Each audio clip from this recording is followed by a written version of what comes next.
Hi, welcome to the Tabs and Icon video series. In today's video, we're going to look at conditional formatting. We're going to see how conditional formatting can be used to format data rows based on a particular sales value. My name is Karo Ezuzu and I'm going to be your anchor through this short video. Now let's look at our data. We have this data showing students' performances on terms 1, 2, and 3. Then we have the average score and the grade.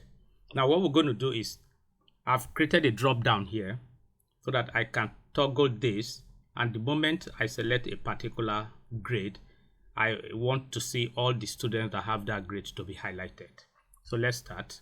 I click on Home tab, I go straight to my conditional formatting and I go to Manage Rules. So I click on Manage Rules, I have this menu.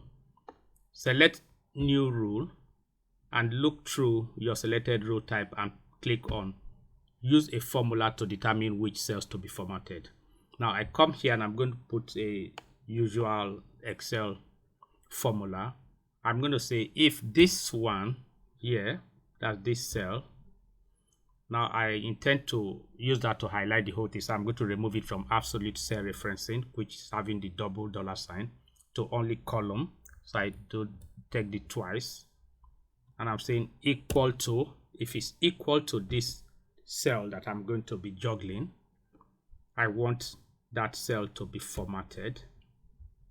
So let me pick this color as my format and then I click OK. Now I take OK again. Now the next thing is to come here and take OK. Now having taken OK, one more thing to be done. I go back to this place, go to my format cells rule, I call up this again. Now this particular formula refers only to one cell, so you can see apply to cell G4. I'm going to take out that and I'm saying let it apply to the whole of this one. That way it can format everything that has to do with this file. I take apply to all, so I'm going to apply that and I take OK.